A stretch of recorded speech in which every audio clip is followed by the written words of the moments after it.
U.S. Democratic presidential nominee Hillary Clinton returns to the campaign trail after a brief bout of pneumonia. Washington accuses China of unfairly tinkering with commodity prices. And how Hollywood's low-budget action films are winning over fans around the world. Africa 54 starts right now. Good evening and welcome. I'm Vincent Makori. This is Africa 54. Well, now, in the battle for the White House, U.S. Democratic presidential nominee Hillary Clinton plans to return to the campaign trail on Tuesday after becoming ill for several days with a bout of pneumonia. While the former Secretary of State continued to recuperate, she got a rousing endorsement from the country's #1 Democrat and her former boss, President Barack Obama. In the middle of crisis, she'll listen to people and she will keep her cool, and she treats everybody with respect. And no matter how daunting the odds, no matter how many times people knock her down and mess with her, she does not quit. She doesn't quit. She doesn't quit. That's the Hillary that I know. The president dismissed Clinton's Republican opponent, Donald Trump, as not being fit to serve as the country's commander-in-chief. I mean, look, I keep on reading this analysis that, well, Trump's got support from, working folks. Really? That, this is the guy you want to be championing working people? This guy who spent 70 years on this earth showing no concern for working people. This guy's suddenly going to be your champion? Trump later appeared outside Philadelphia, where he unveiled details of his plan for making childcare more affordable for American families and working mothers. Too often, those who have power have disdain for the views, beliefs, and attitudes of those who don't have any political power. Those in leadership must put themselves in the shoes of the laid-off factory worker, the family worried about security, or the mom struggling to afford child care. Child care is such a big problem. Trump proposed guaranteeing 6 weeks of paid maternity leave to employees whose employers don't offer leave already. With just 8 weeks to go before the November 8th election, the latest polls show the race between Clinton and Trump tightening, with Clinton holding a 3 to 4 point lead nationwide.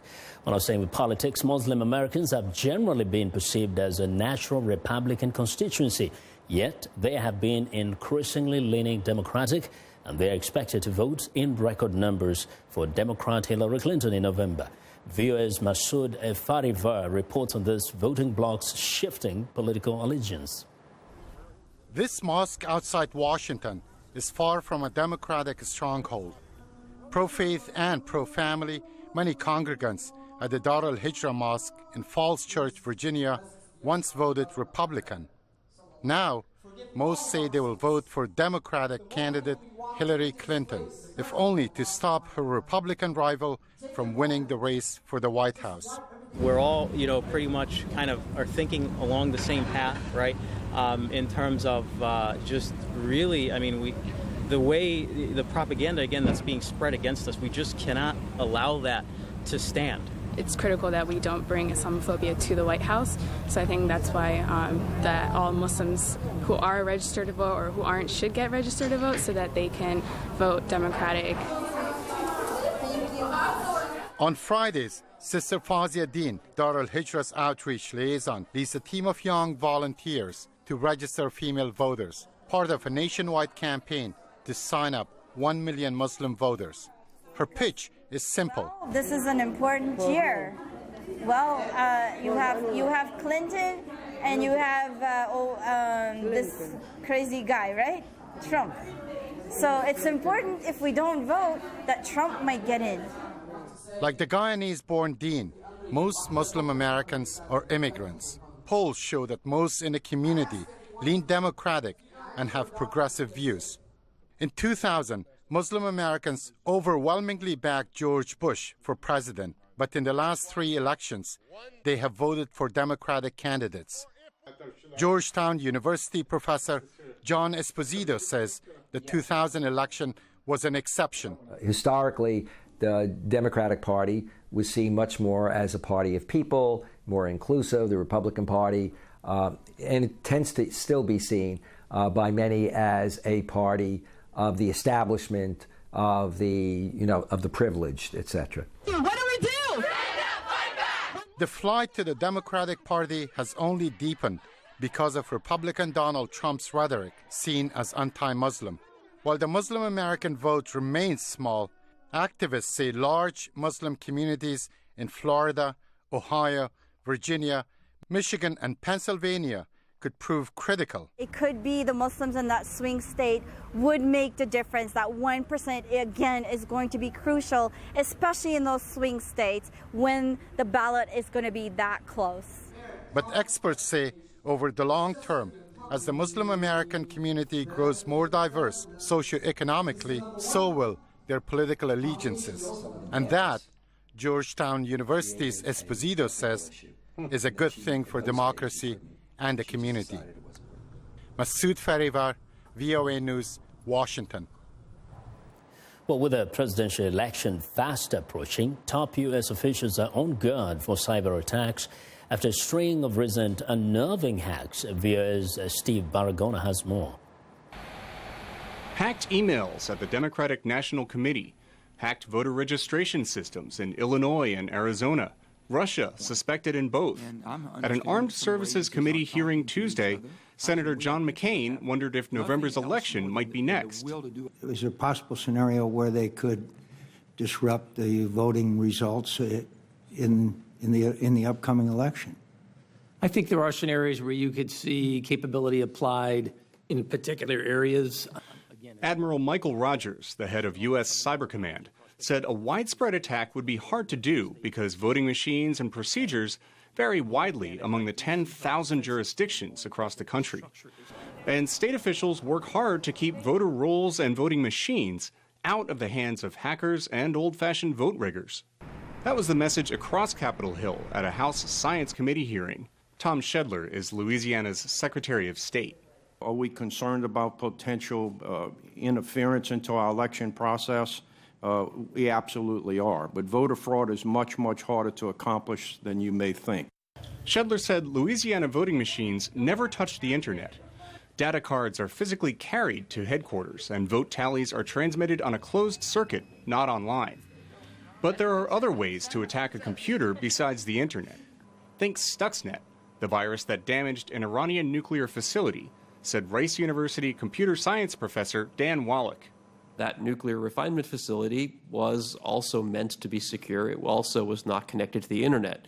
Yet somehow this Stuxnet malware was able to do its job. And he said the decentralized U.S. election system only offers partial protection. And they need not attack every county in every state. It's sufficient for them to go after battleground states where a small nudge can have a large impact. But Shedler said the threat of hacking has been exaggerated, but the threat alone may be damaging. But in recent weeks, reports on cyber attacks have voters questioning whether their vote will actually count. And that, in my opinion, is more damaging than the potential for hacking. Ultimately, a paper ballot backup is the best protection against tampering, experts say. 3/4 of this year's votes will leave a paper trail. More states are looking into paper backups, but they will not be ready in the 2 months before the election. Steve Baragona, VOA News, Washington.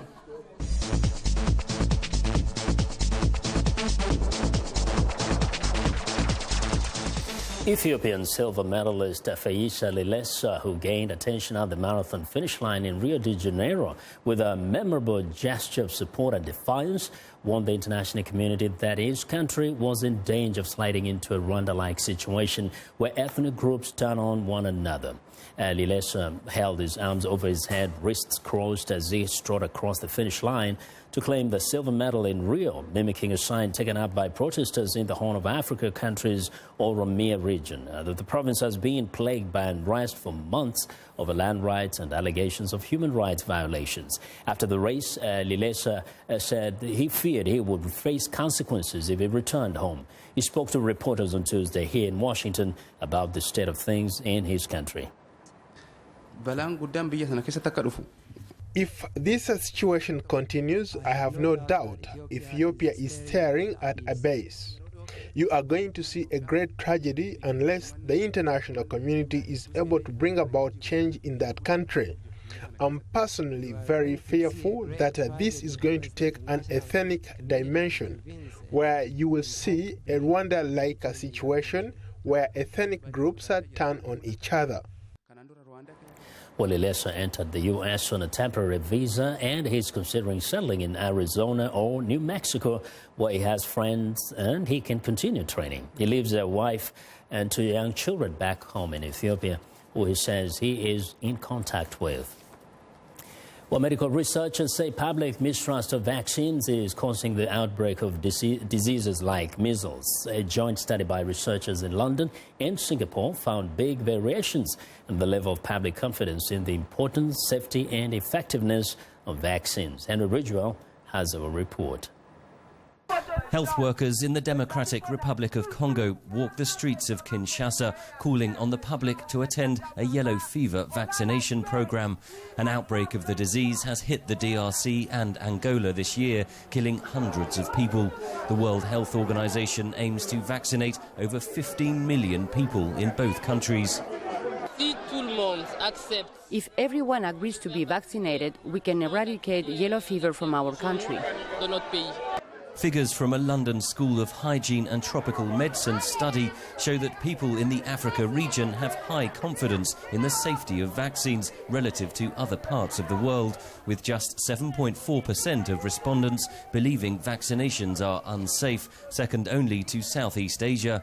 In Europe, the figure is 15.8%, driven largely by France, where 41% of the population questions the safety of vaccines.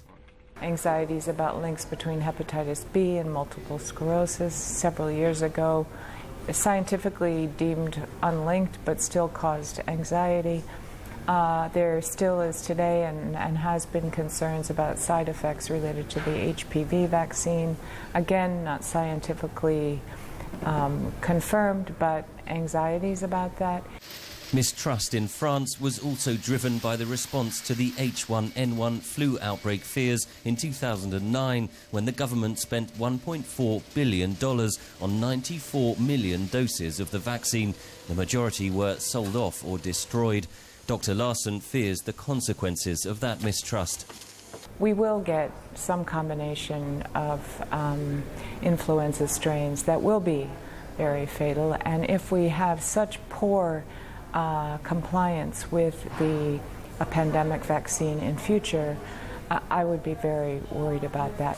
Researchers warn that decreases in confidence can lead to people refusing vaccines, which in turn can trigger disease outbreaks.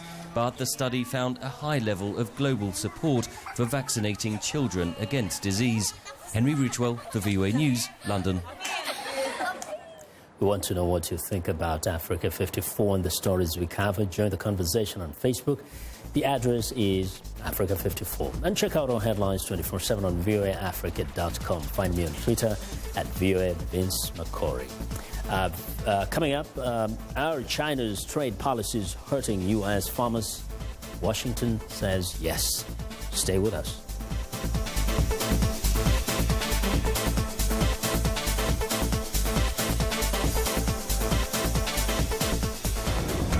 This is BizBeat. There's few things tastier in the summer heat than a cold, fruity ice pop, but how about one made from bone broth? I think it's actually really good. It's sweet and savory at the same time. Alex Kaplan from Washington, D.C. enjoying the cool taste of a broth pop. The idea coming from Sam Eckstein, co-founder of Springbone Kitchen. We weren't trying to do anything revolutionary, to be honest. We're first and foremost a bone broth restaurant. So Sam and his partner decided to have some summer fun and mix broth together with puree and berries and pomegranate juice, and voila, the broth pop. I do taste something. I'm not quite sure what it is. It's a nice flavor. It's not a bad flavor. Says Sandy Hydak from the Bronx. Good or bad, what counts is it's cold, and while it might not get on the regular menu, this little New York luncheonette always exploring ways to bring in more customers. For VOA's BizBeat, I'm Philip Alexio. I am Sheka Sali, host and senior editor of VOA's international call-in talk show, Straight Talk Africa. Today we'll examine the tobacco industry. We pretty much touch on anything that you can think of. Politics, health issues, human rights issues, you name it, we talk about it. The issues that we discuss are pertinent to most people on the African continent. A very, very rare and unique opportunity to interact with their leaders.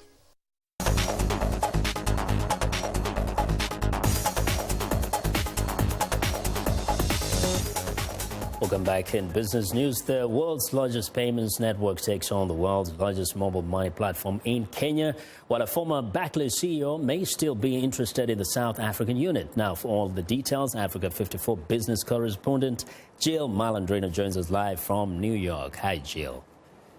Hi, Vincent. So Africa is the center of global banking industry, and this is interesting. According to data from the GSMA, 85% of sub-Saharan Africa has over 84 million active mobile money accounts, with South Asia in second place at just 28 million. So that's almost 3 times the amount. Within sub-Saharan Africa, Kenya is the longtime standout, with more than half of adults using M-Pesa, which is owned by the Kenyan telecom Safaricom, or one of its rival platforms. Now, Visa has launched its M-Visa app that allows users to make purchases or transfer money on their cell phones in Kenya. The head of Visa for sub-Saharan Africa told Bloomberg that the company has not been able to penetrate the African market with traditional card payment systems, and that is why it's looking to get into mobile banking. So where else will M-Visa be made available? Visa's in talks to roll out the product in Uganda, Tanzania, and Rwanda within 2 months, and expects to have the first Nigerian bank signing up by the end of 2016. And it's just in talks now in South Africa. This is more than just mobile innovation. One of the topics we discuss on the program is intra-African trade and how boosting trade on the continent can create millions of jobs and encourage investment. The poor quality or absence of regional payment systems makes cross-border trade expensive and sometimes slow. These new types of mobile banking platforms and more cooperation from the banks is crucial to Africa's development. Now going down to South Africa, it looks like Barclays stake sales there making headlines, and this is with its former CEO, right? Right. Well, we reported that Barclays has been shedding its African business due to regulatory pressure. Barclays' former CEO, Bob Diamond, who I'll be meeting with on next Monday, has been putting together a consortium to bid for Barclays Africa, with funding lined up from buyout firm Carlyle Group and other investors, including several sovereign wealth funds, in an effort to combine Barclays Africa with Atlas Mara, the small African banking group Diamond co-founded in 2013. Sources said this week that Carlyle may be pulling out of Diamond's Atlas Mara, which remains committed to the stake. Atlas Mara's vision is to create a financial services group to stimulate and accelerate growth in sub-Saharan Africa. And this ties into that theme that we're constantly talking about when it comes to banking infrastructure for facilitating cross-border trade. A lot happening on the African continent. Thank you very much, Jill. Thank you. Now that is Africa 54 business correspondent Jill Malandrino reporting live from New York. Washington is accusing Beijing of unfairly tinkering with the price of corn, wheat and rice in ways that hurt U.S. exports and farmers. U.S. President Barack Obama says his administration has filed a complaint with the World Trade Organization and will push very hard to give U.S. farmers a fair chance to sell their goods on global markets. As VOA's Jim Rundle reports, hundreds of thousands of jobs and billions of dollars are at stake. Trade officials say U.S. exports of rice, wheat, and corn are vital to the American economy, averaging $20 billion a year and supporting 200,000 jobs. U.S. Trade Representative Michael Froman says Beijing hurts U.S. farm exports by paying more than market value for key commodities. To American farmers who are not subsidized in excess of the United States WTO commitments and face unfairly limited export opportunities. By inflating the minimum price paid to Chinese farmers for commodities, Beijing encourages overproduction, which makes it hard for American farmers to sell their products. Froman accused China of violating promises it made to the World Trade Organization. The excessive government support that China provides to these growers exceeds the firm commitments it made when it joined the WTO in 2001. Agriculture Secretary Tom Vilsack says China will soon be the largest market for U.S. farm goods, which now generate $20 billion a year. Vilsack complains China should offer far more opportunity. We could be doing much better, particularly if our grain exports could compete in China on a level playing field. Washington has filed 14 WTO complaints against China since 2009, winning all the disputes that have been decided so far. Trade is a politically sensitive issue in the United States because Beijing sells $365 billion more a year to Americans than Americans sell to Chinese customers. Additionally, trade has come under fire in the U.S. presidential campaign because of criticism of key trade deals that many voters fear cost American jobs. U.S. trade officials said enforcement actions like this one against China could help persuade a skeptical public that Washington is working effectively to protect their interests. Jim Randall, VOA News, Washington. Well, it's time now for a short break. Still to come on Africa 54, the low-budget action movie Herb that's winning fans around the world. We'll be right back.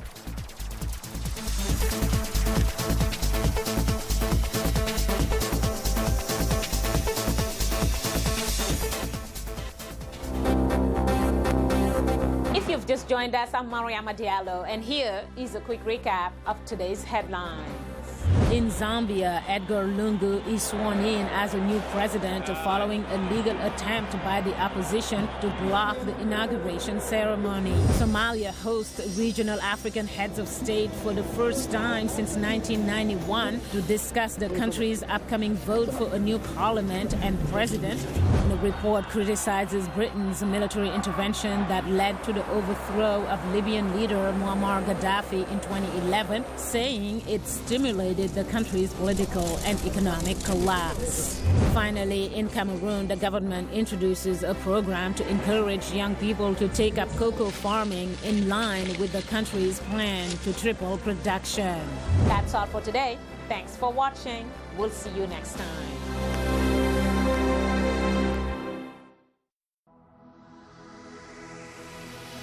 My name's Carla Babb, and I work the Pentagon Beat.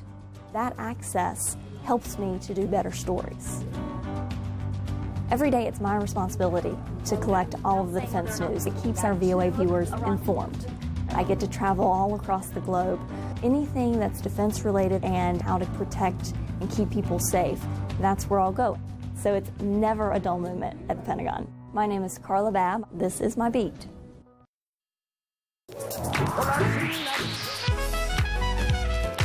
I wanted to present music and a side of American culture that is most important to me, that is a part of who I am. They're going to get some incredible performances.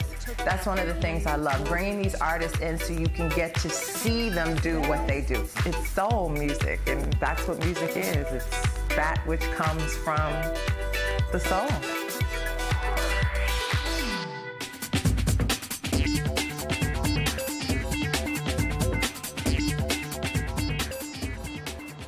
You're with Africa 54. Welcome back. I'm Haiti Adams-Fitzpatrick. Here is what's trending. The Cuban government has announced that it will begin offering internet services to citizens' homes for the first time. There are 58 Wi-Fi hotspots in Cuba for regular citizens to access the internet. The government has also set up dozens of internet cafes. The home internet project still won't come close to meeting demand, though, and the price is steep. $2 an hour. Remember, most Cubans earn an average of $20 a month. There's no word on when the residential internet connection will become available. Now, this must be my favorite story. Forget Hollywood, we're taking you inside Wakaliwood. For over a decade, former bricklayer Isaac Nabwana has been making feature films from a makeshift studio in Kampala's Wakaliga village. He uses scrap metal and other materials to fabricate props like a helicopter and machine guns. Nabwana makes movies across various genres without electricity or plumbing. The studio's violent, action-packed flicks have developed somewhat of a cult following internationally. A new Wakaliwood film titled Bad Black is set to have its world premiere later this month at the Fantastic Fest Film Festival in Austin, Texas. I have got to get to Texas. And finally, you've probably seen these posters on social media. So what's with the cats in London? All the usual ads have been taken down in London's Clapham Common Underground station, replaced by 68 oversized portraits of kittens. Many commuters think the posters are simply awesome, a great change from ads warning about health risks or promoting glamorous, largely unaffordable holidays. The crowd-funded venture features stray cats from 2 rescue charities. Some of the cats in the photographs are available for adoption. And that is what's trending today. Vincent, back to you. Wow, those cats. Now, what do U.S. college students know about geography, the environment, demographics, U.S. foreign policy, recent international events, and even economics? Now, the National Geographic Society and the Council on Foreign Relations set out to find out with a survey. If it had been a test, most of the class would have failed. Here's VOA's Faith Lapidus. 1,000 young people between the ages of 18 and 26 who currently attend or have attended a college or university in the United States participated in the survey. Questions were designed to test students' basic understanding of the world and America's role in it. The results were not encouraging. The average score was only 55%. There's no alternative to a successful, orderly world where the United States plays a large role. But then we have to have the young men and women prepared to play those significant roles. And this study suggests that we are not producing them in significant numbers or sufficient proportions to fulfill those needs. Is the United States bound by treaty to protect Japan if it's attacked? Only 28% of the students knew it is, and only 30% knew that the authority to declare war rests with the U.S. Congress. The good news, even though they did poorly on the quiz, a majority of those tested said they wanted to know more about the world and considered it important. We're trying to figure out how do we get younger people where they are, because, you know, they say they want to know. Well, let's tell them, but we can't just expect them all to pick up a newspaper or read a hard copy magazine. The surveyors are developing social media programs. The goal, they say, is not just to point out what students don't know, but to figure out ways to get them the information they want to know and make them active citizens and informed voters. For writer Kevin Enochs, I'm Faith Lapidus, VOA News, Washington. And it's always beneficial to be informed about the world. Well, that's our show for today. Now be sure to watch Africa 54 on our website at voaafrica.com. For more news, tune in to VOA's evening radio show Africa News Tonight at 1800 UTC and in the mornings to Daybreak Africa between 0300 and 0600 UTC Monday through Friday. Thanks a lot for watching. From all of us here in Washington, have a good night.